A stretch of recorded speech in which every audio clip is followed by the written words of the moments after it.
a big thank you from all of us at iReturn at Iowa State for, so it's 5 a.m. there. So I guess thank you for coming to address us at this odd time and agreeing to interact with us. So I would like to take this opportunity to introduce Dr. Nomesh Bolia. So Professor Nomesh Bolia hails from Rajasthan in India. He did his BTech at IIT Bombay in 2000, and then he went on to work for 1 year at Infotech Financials Private Limited in Mumbai itself. Then he joined the reputed TIFR, or Tata Institute of Fundamental Research, in Mumbai for 1 year as a junior research fellow. Then he came to US in 2005 and joined a PhD at University of North Carolina at Chapel Hill in operations research, where he came up with an algorithm to help decide the base station in wireless communication, to decide which user to serve at a given time. And from then he has been applying operation research and the related fields in plethora of fields. Immediately after his PhD, he went on to join at IIT Delhi as a faculty member. And since then, so he went back in 2009. And currently he's associate professor in mechanical engineering department at IIT Delhi. This is not all. So he is co-founder and mentor at Vision India Foundation, which is a policy think tank based in Delhi with the pan-India reach. So I would like to say a couple of statements about Vision India Foundation. So how Vision India Foundation works, or the motto is to train people through immersive internship and training programs to create change makers, to create leaders, to bring changes right from grassroots level up to policy making. It's nice to go on visionindiafoundation.com. So it started in 2014. There's been a lot of work there. He was also involved with the logistics sector startup, applying operation research in highly unorganized logistics sector of India. So in and all, he's an academician, he's an entrepreneur, and he's also in the social sector through a policy think tank called Vision India Foundation. Still, there is something more. Apart from his full-time research and teaching activity and all this, he carves out time and time again, as I was telling earlier, to mentor 2 student groups on campus. One is Pick McKay, that works for promoting Indian music and dancing on campus among youth in India. And other is Aina, like I discussed, right? Okay, that's here with us. So the idea here is obviously again to increase the faculty-student interaction and aim for overall development of students. So today, Professor Bolia would share his view on what's India of the future and what role we as stakeholders have in this whole process of nation building. So let's hear it from Professor Bolia. Okay, so good evening, everybody. Please raise your hand if you can hear me quickly, hear me properly. Okay, awesome. So let's begin then. I congratulate the organizers for having a group like this. We used to, almost dream of having such a group back at UNC. Quite a few of us wanted to come back, and we thought such a group would facilitate a lot of it. So I congratulate them. I also congratulate all of you, right? Because if you're here, it means you have some inclination of coming back, right? And as I will try to point out in my PPT, you made a very good decision, or the beginning of a decision, right? So if we can, my PPT is available, right? Okay, so yes, I'll just put it in a minute. Yeah. So if you have, okay. There is an option of share screen if it's available. Otherwise, I can just pull it up here. Yeah, no, I can do that as well. Yeah. Yeah, should I do that? Yeah, so that would be better. That would be better.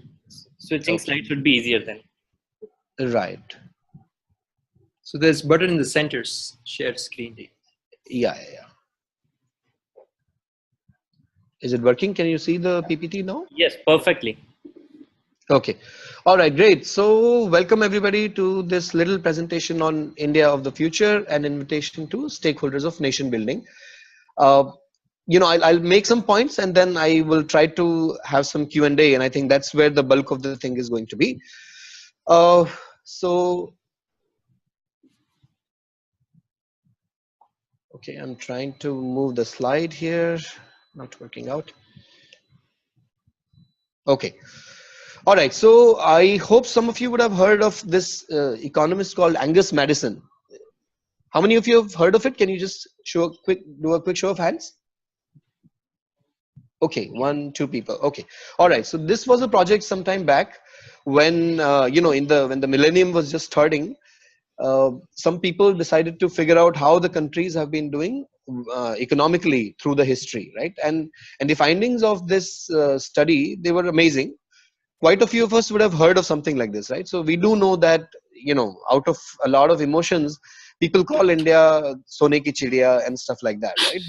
But what the finding of this person, Angus Madison, was that right until 15th century, if I remember correctly, uh, India and China together contributed more than 50% of the world's GDP, right? So more than half the GDP of the world was between India and China. And even among that, India was higher. I think in 16th century, China toppled India to become the top GDP nation in the world. And then things started going downhill because of whatever reason, right? We'll not get into that. So the point that I'm making is, historically, India has been a country that has been prosperous, right? And this is well established through whatever data collection and analysis that Angus Madison has done. However, not just that, our country. So on one hand, we have this amazing thing of being a top GDP, top economic, doing very well economically, stuff like that. But on the other hand, if we look at India, when we go and talk to people, there are several other ideas of India's emerge, right? So, we as a part of the group that the organizers mentioned, that Madhav mentioned, right? We have this group called INA, and we travel to various parts of the country after every semester, right? So these would be in the hinterlands, in the villages, and it's interesting knowing from them what they think of the idea of India, right? And often when we talk to them, their idea of India, in addition to the whole thing about Sone ki chidiya, which a lot of it is emotional, but they also talk about rishis driving the idea of India, right? So people who don't really have a lot of wealth themselves, but advising a lot of people, including the kings, right? And people who have the knowledge, sort of driving many things that are happening in the country. So in some sense, this was not in the commercial way as we have right now, but knowledge really dominating a good part of the society. And there were bads associated with it also. But we have this India where people with knowledge would be dominating. There is this other word called Ram Rajya that also comes up very often when you talk to people, right? And Ram Rajya, I don't know if it has any religious connotation or not, but to my mind and from whatever interaction we've had, what that really means is that people in Ram Rajya, they say that various people would have their own voice, right? And it would not only be the powerful that would have their own voice, and people would get whatever they had their due, and they used to be generally well off and stuff like that, right? So on one hand, you're looking at a country that was doing well economically. On the other hand, you're also looking at a country that displays these interesting attributes, right? Where it is not only the people who have a lot of money, right, and who can dominate the world because of their money, but also people who have wisdom, also people who can bring about equality and equity in society, who dominate, whose voice is heard, who are the role models, right? And so what we are talking about really is the great Indian dream, right? And Ram Rajya is the great Indian dream, right? Rishis driving the country is the great Indian dream, and Sone ki chidiya is the great Indian dream, right? So what we want to be, as it appears from whatever interaction that we've had, and I'm sure some of you would also have had, is that we want to be a superpower with a difference, right? So we want to be a country that does very well, right? But we also don't want to be a country that steamrolls all other countries in the world, right? So, the India of our dreams would not be subjugated by anybody, but the India of our dreams would also have a lot of things to give to the rest of the world. The India of our dreams would satisfy the economic aspirations of our country, but the India of our dreams would also satisfy other aspirations of people of our country.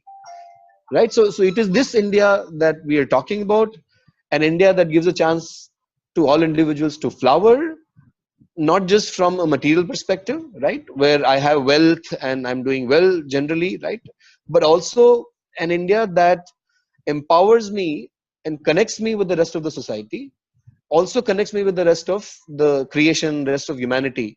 And that is what, to my mind, really is what spirituality is all about, right? So we want to be a superpower, but with the difference, uh, that is the great Indian dream, right? But what do we see today, right? So the apparent India of today, right? So this I need not put too much emphasis on, right? I'm sure all of you connect with this.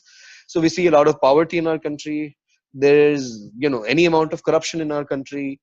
Oh, we tend to be very unorganized, right? And you just have to, I don't need to explain this to you, but if I was in the US and if this was a more American audience, I would emphasize on how, I'm sure you have seen how traffic works in our country, how people don't necessarily end up in lines, right? And many, many such things. So we don't appear to be a very organized society, ecosystem, country, right? We also appear to be very weak, right? So, people can come and do terror incidents here. People can throw us aside. People can do all sorts of things. That is what appears to be the apparent India, right? So far removed from the great Indian dream that I just talked about in the previous slide, right? But the story is not all, right? So this is, I would agree entirely about the picture of India if we were talking about things, let's say about 15 years back, which is when I graduated, a little before that, right? But the situation is very different now, right? So times change, and they're definitely changing for the better in India, right? And the picture that you see, the reason why I put that is to my mind and to the mind of many people in our country, it seems that this jigsaw puzzle is completing now, right? So there are many pieces. We have had some pieces at some point of time in our national evolution.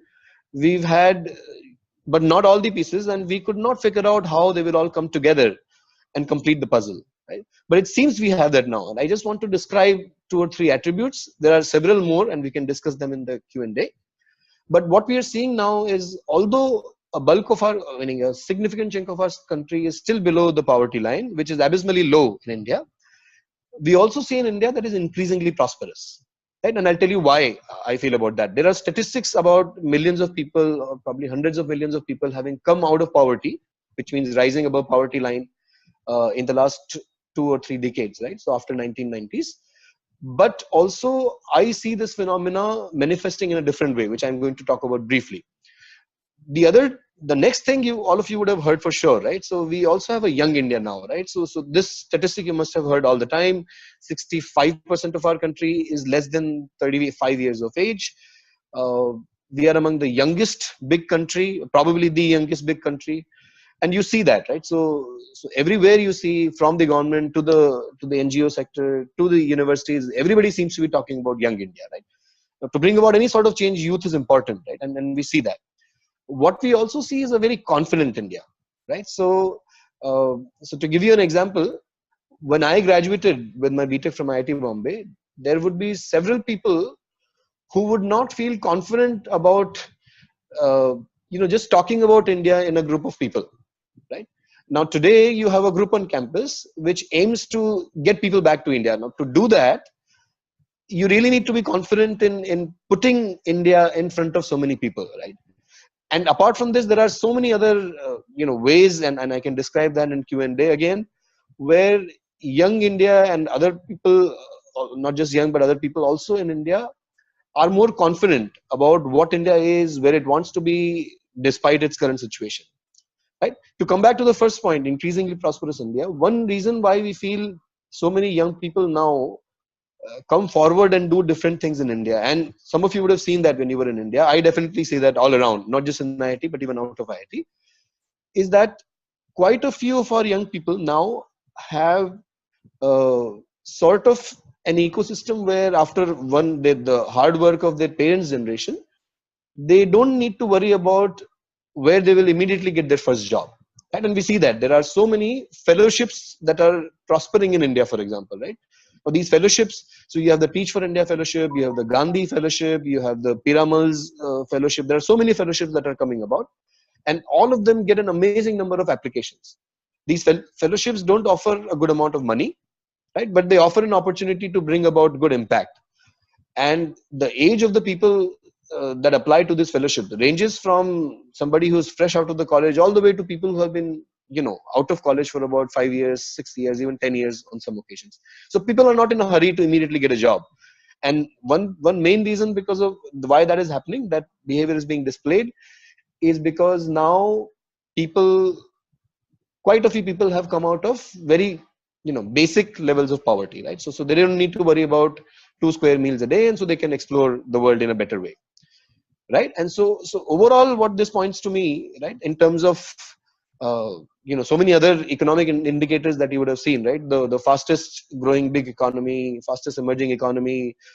Right now, we have the highest levels of our foreign exchange reserves, right? So all of this also points to a resurgent India, right? An India that is resurging not only economically, but also in terms of confidence.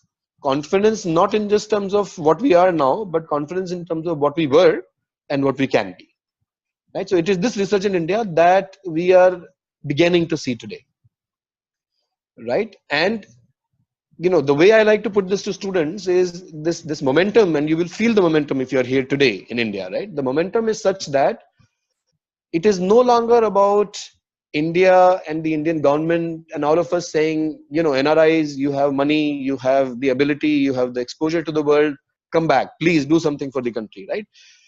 Either it is there already, or I'm sure it will come soon, and I already believe it is there, is either you be a partner in this change or miss the bus, right? So it is a fact that India in the next 1 or 2 generations, right, which is about 20, 30 years, is going to be in a place where we have not been for the past many, many centuries, right? So we have come out of subjugation from various foreign invasions, from various foreign influence.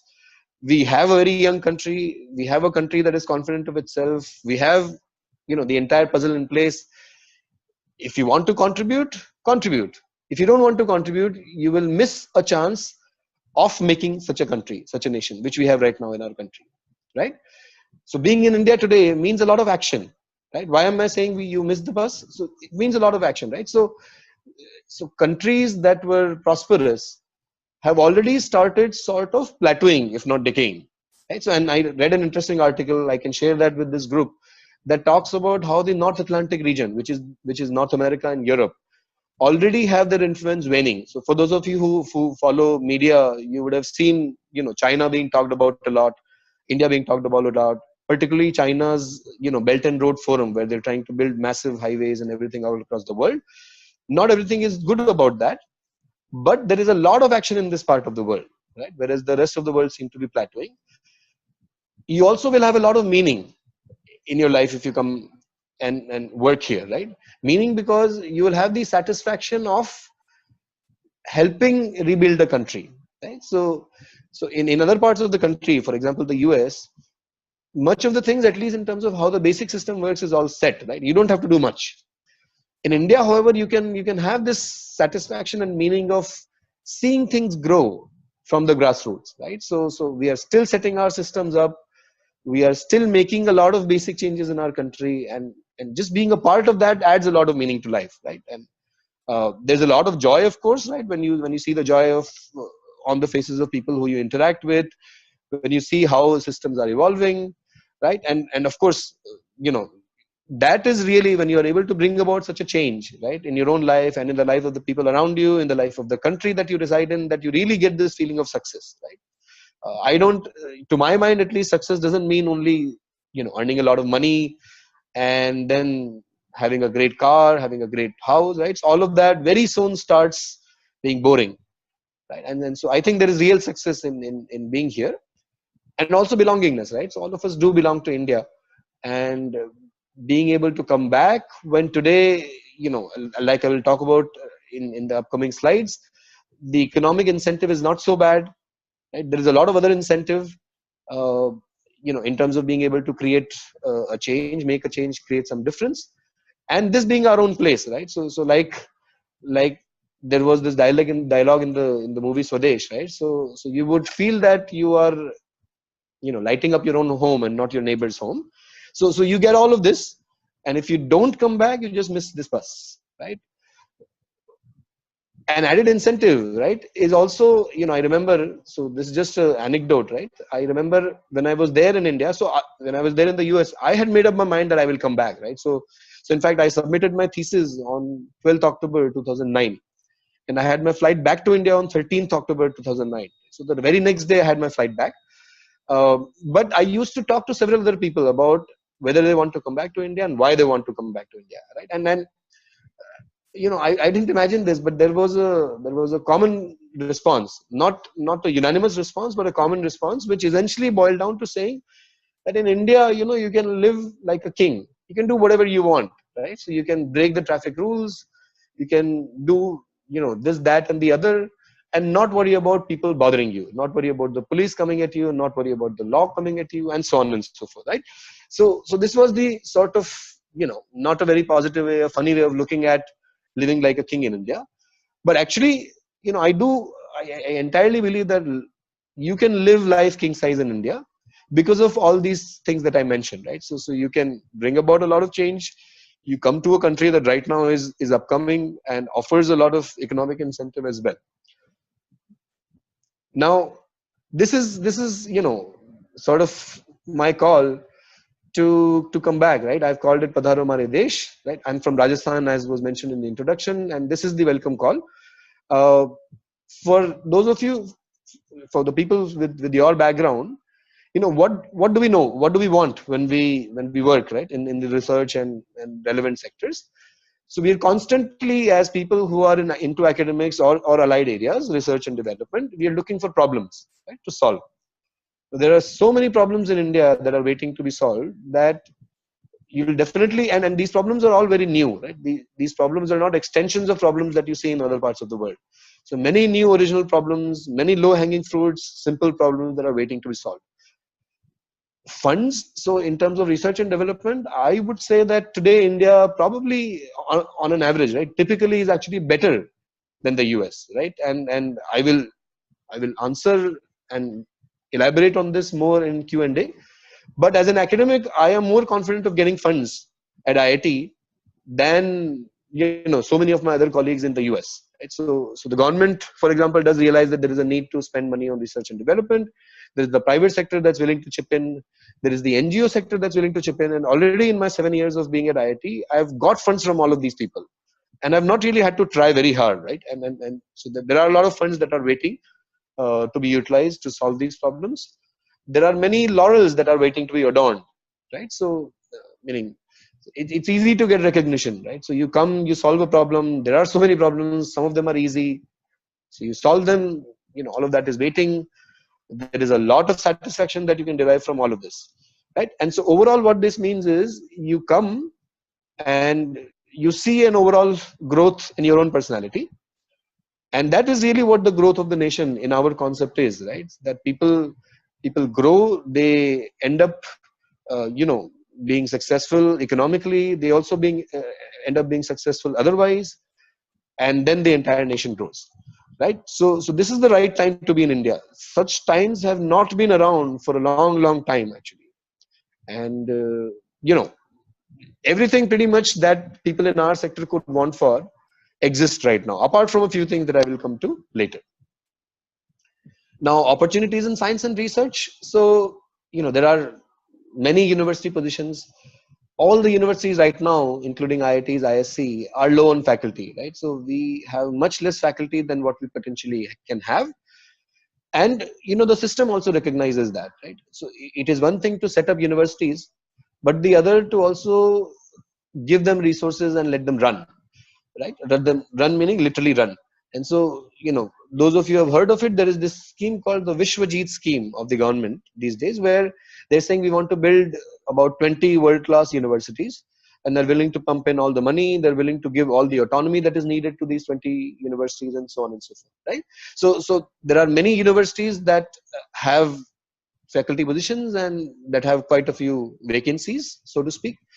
There are also industrial R&D positions all over, right? So you must have heard of the standard terms, the Microsoft Research Lab, the Google Research Lab, and stuff like that. Xerox also, that's one more company that has set up a research lab. And there are so many others, right? So these names you probably would have heard of. What I was interested in, however, is when we were approached by the Hero Motocorp.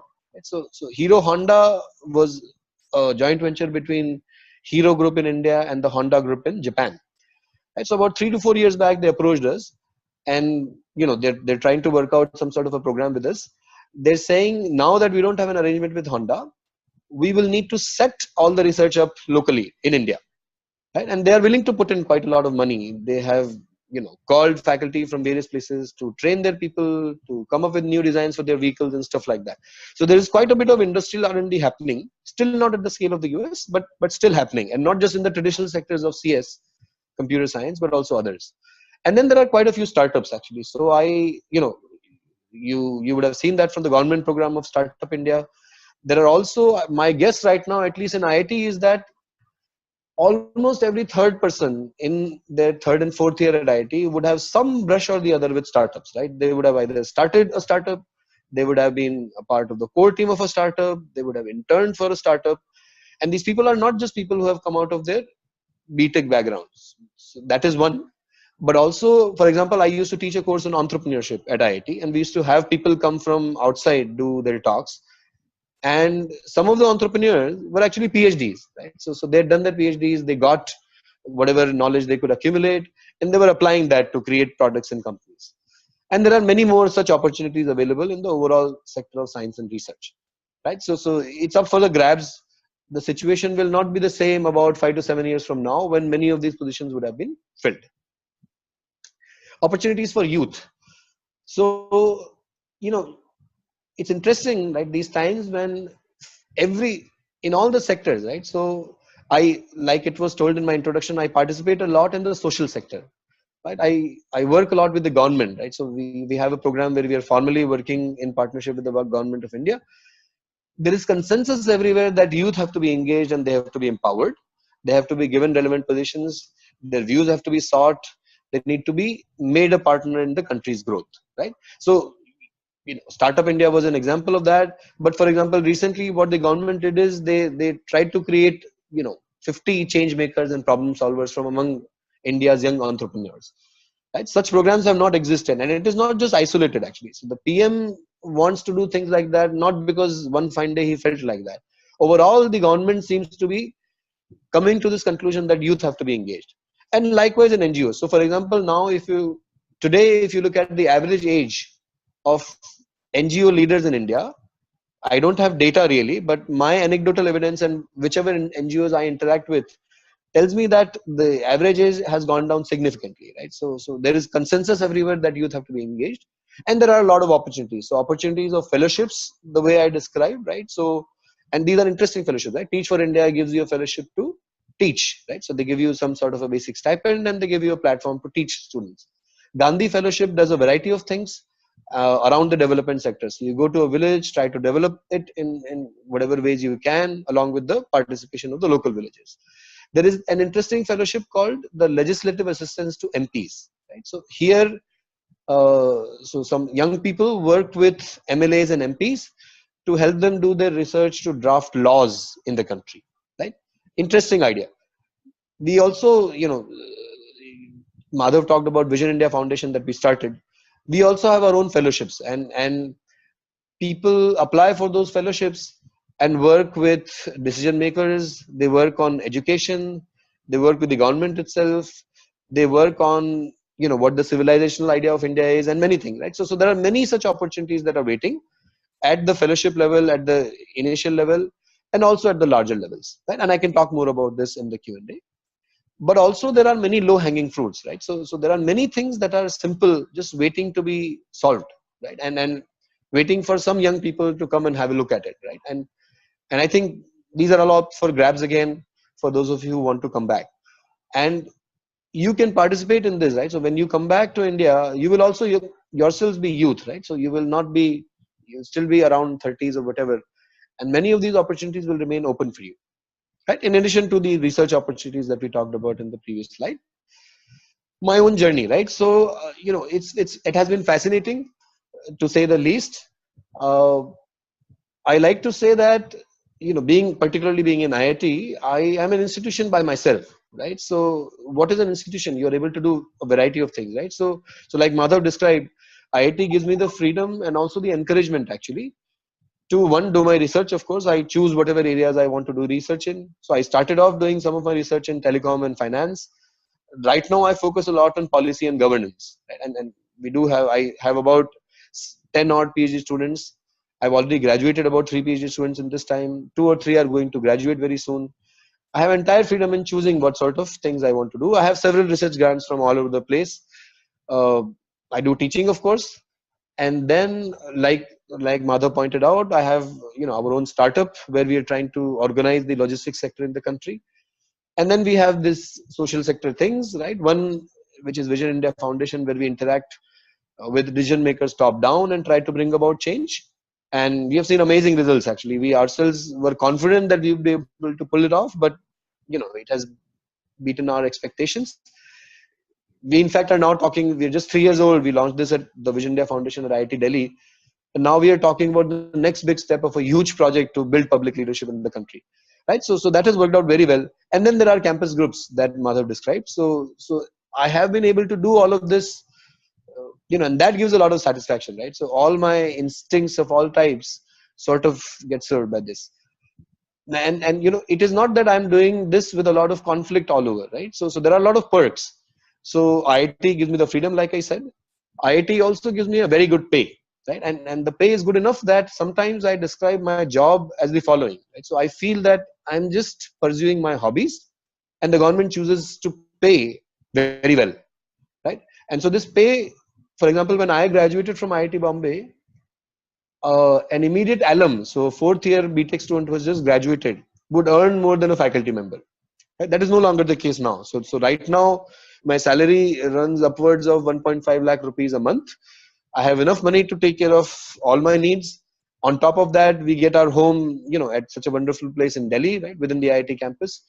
So in terms of pay, and then I also have a lot of consulting assignments, right? I have a lot of research grants where also I draw some money from. And so money wise, really, I think it's a great time to be in.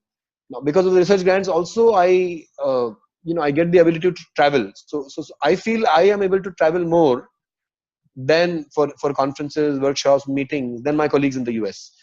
Uh, and I don't work as hard as them to get the grants, actually, interestingly. Also, the ecosystem right now is amazing.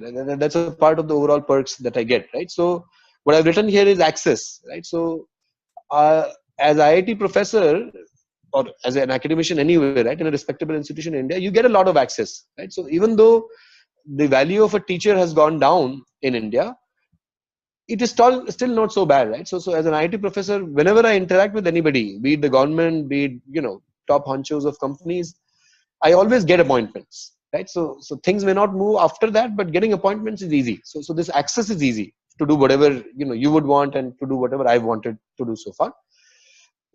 Putting together a team is straightforward in places such as academia, right? Because you have some of the brightest people just around you, and all of them wanting to make a difference in their lives, all of them wanting to do amazing things, right? So the availability of access, the availability of team resources, like I've been pointing out, right? So there are many people willing to fund things. So far what I've felt is whatever I wanted to do, whether it was INA, right, which is a campus based group, or whether it is PICMECE that we are trying to do here, or whether it's Vision India Foundation that has a huge budget running into crores every year, we have not had any issues in getting money together for this, right? So you get the access to interact with people, to reach out to them. You can put together a good team. You have all the resources that you want. You can do whatever you want. You have good money. There's a lot of meaning in life, and so life couldn't really be better, right? So I'm extremely happy the way things have worked out. I knew it is going to work out that way, and that's why I just came back the immediate next day after submitting my thesis. But I'm happy that it has really worked out this way. Now this has all been goody so far, right? So just a small caveat before we conclude. There are frustrations, right? So life is not as good as the US. For example, as a faculty, we don't necessarily get the best of the PhD students always, right? So we do get a lot of applications, and I do have a lot of PhD students, for example. But quite unlike the US, our raw ability of students of PhDs, just the raw ability, right, is not as good as, for example, the undergrad, because the best of our undergrads go and end up doing their PhDs abroad, right? And so, of course, they make up for it. They're producing wonderful work, publications, products, everything. through their hard work, they make up for it. But sometimes, that entire thing about not having, good enough students can be sometimes frustrating. Also, the system still, although the systems in academic campuses is much better than the system outside, but it still is not as efficient as we would want them to be. Right? So, although in my 7 years of being here, I've seen amazing changes taking place in IIT in terms of just taking bureaucracy off the paperwork, but still there are still issues, and it is still not as good as the US for sure. Right? So that is one thing that if you plan to come back, you should definitely keep in mind. Right? So if you are somebody who can't absolutely handle all of this and who just wants everything on a platter, everything else to work very well, right? And so you don't have to get into some of these messy issues around administration, then you should either prepare yourself or you should not come. It will not be worth it, right? But then there are ways to mitigate, right? So oftentimes, for example, at IIT and even at other places, we make suggestions. Suggestions get accepted. We do improve our system all the time. And also, what I have realized is I have stopped expecting the same efficiency and the smoothness of the system the way it was in the US, right? So the moment you do that, you suddenly realize, well, I am in this situation. There are so many others who have much more problems, right, in terms of just the bureaucracy. And so it's okay, it's manageable, and just this little change in mindset helps a lot, right? So suddenly the world is a different place, and once you start looking at how you are even right now better than many other people, and how this is actually even getting better, right? So then the shift in mindset helps you in just coping up with this entire frustration that might build in. So overall, I come back to the slide where I started off with, right? So there are a lot of opportunities, and if you look at the slide on the left side, so there is the great Indian dream, and right now in India for the next 20-30 years is the time to live the great Indian dream and build the great Indian dream, right? Because like I said, life is beautiful, it runs very well, it's very exciting, there are a lot of things happening. For example, every time you come to India, you'll see something would have changed. This is my way of looking at it. The last thing, which is life is full of purusharthas, right? So I can do things, I can do material things, I can enjoy whatever I want to in terms of life. I can also pursue all my other goals, right? So I can pursue my spiritual goals, I can pursue my connect with the society, right? All of that. So it's amazing. And this is my call to come join us in making an India of our dreams. Thank you.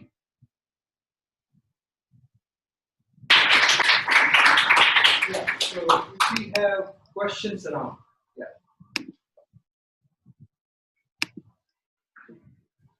So, sir, am I audible to you? Yes, you are. Okay.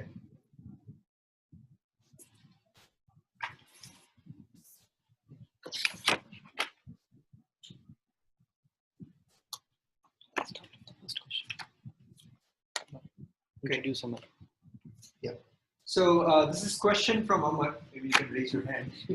So he's a PhD in electrical engineering, and the first question he has is, what motivated you to go back to India?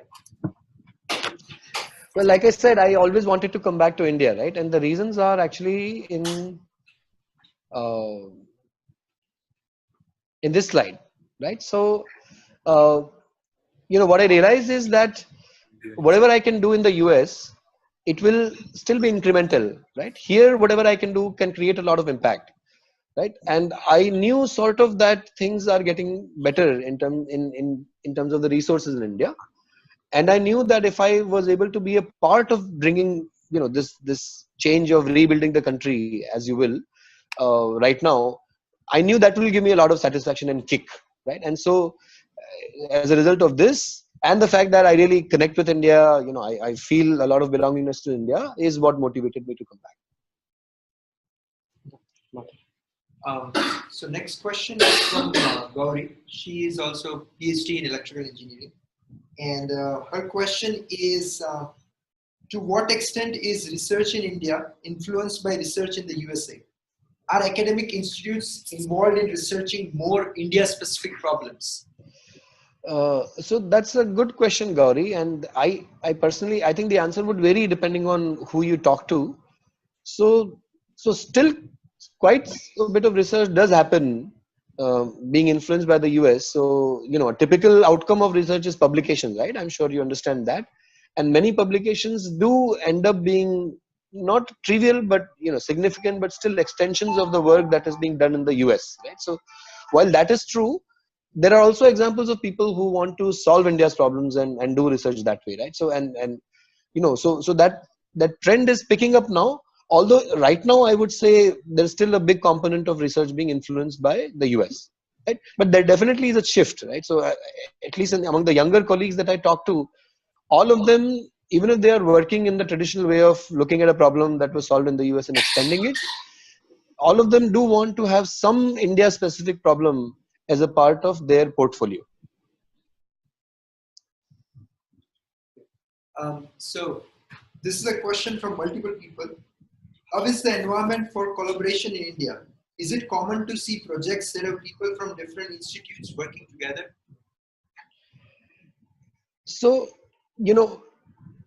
people do want to work together, right? So at least among the younger people, those who have some exposure to doing research in the contemporary times, they do work together.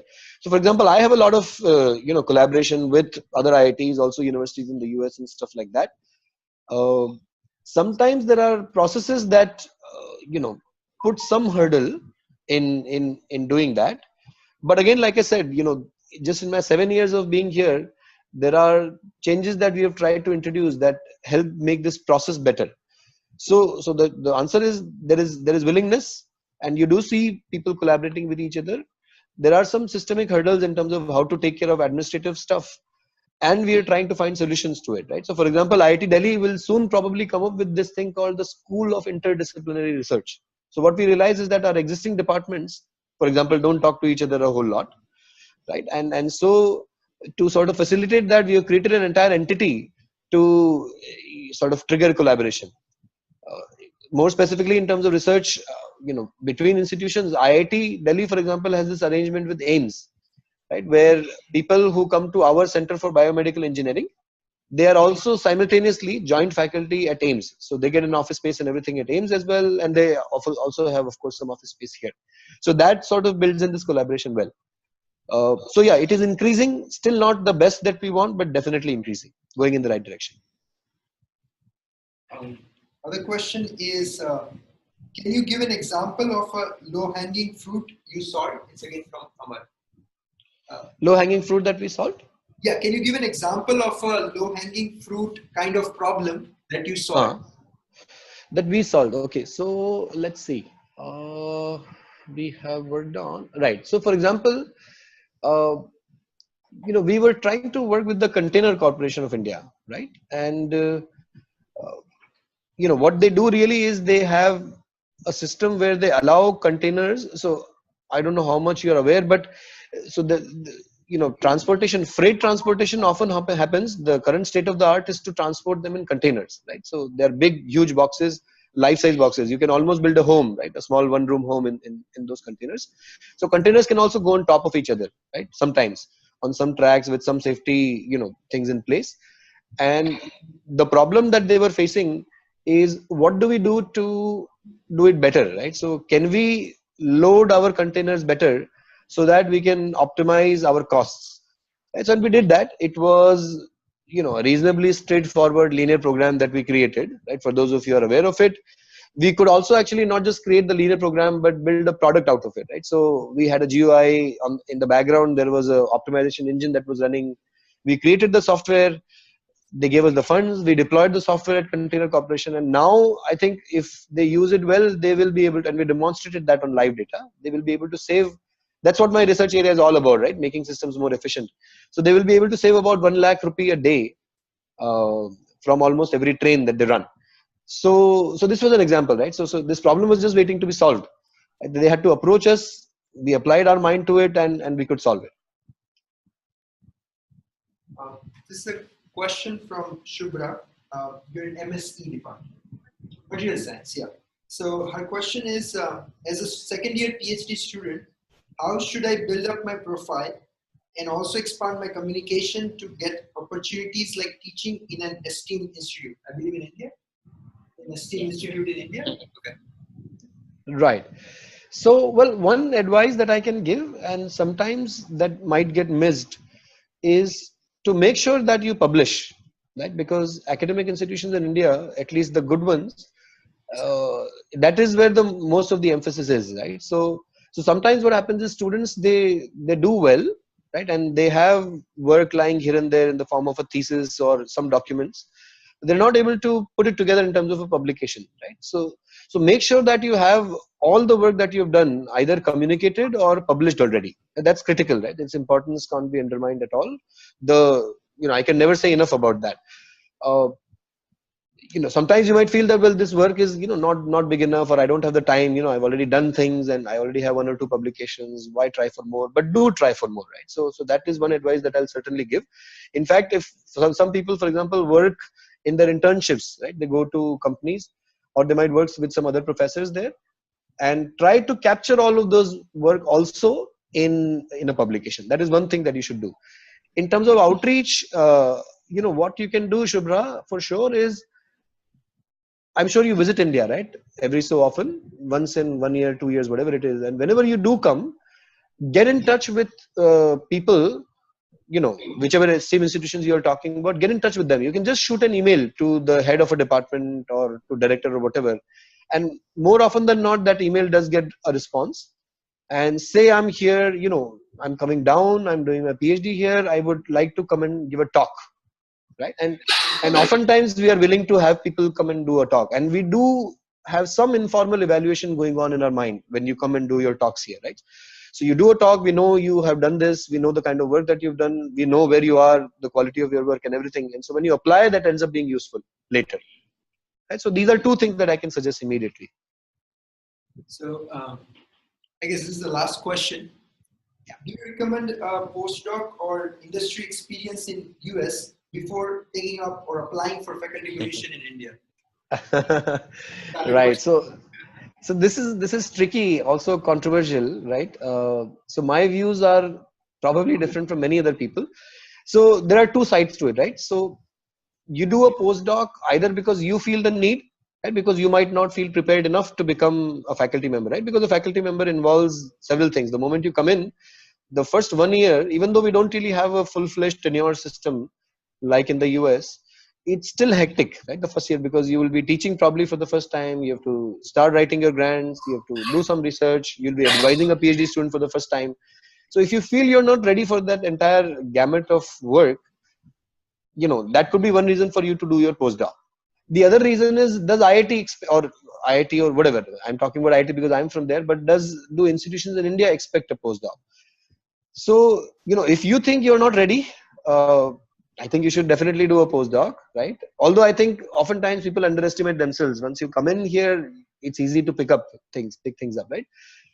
Institution wise, at least in IITs, I can say it is not mandatory to do a postdoc, right? So you can apply, take a chance. What we have created is a system of contract, right? So if you apply without a postdoc, we'll give you an assistant professorship with contract of 1, 2, or 3 years, right?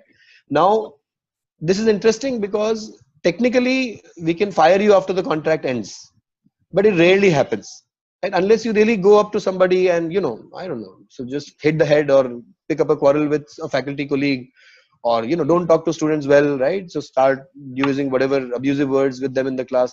Unless you do something really as stupid as that, everybody who has done a reasonable PhD in the US is smart enough to make through the requirements that our contractual position has.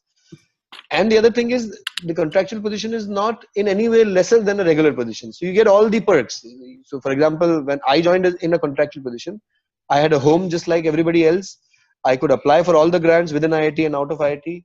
I could teach all sorts of courses. I could have PhD students. So there was no difference really, right? So we have created this sort of channel for people without postdoc to come in, right? So my personal advice would be, if you think, or if you even partially think you are ready, you should just consider applying right away, right? Because you don't know what the situation will be after some years.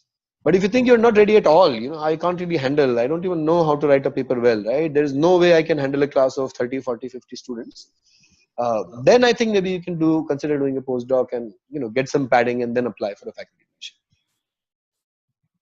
So, yeah, I guess a very, very big thank you from all of us here at IIT, talking to us, addressing us at this odd time, taking out time from all the diverse activities he's involved in. carving out the time for us. That's a huge impetus, and we are surely highly energized. And I guess there's a passion that is building up after seeing that positive picture that you presented about research opportunities and several other things about India. So thank you very much, sir. We as a group, IIT will be in constant touch with you, and we'll seek your help, advice, and suggestions from time to day. Thank you, sir. Sure, absolutely. So feel free to get in touch, right? And all the very best. Thank you. Yeah, thank you, sir.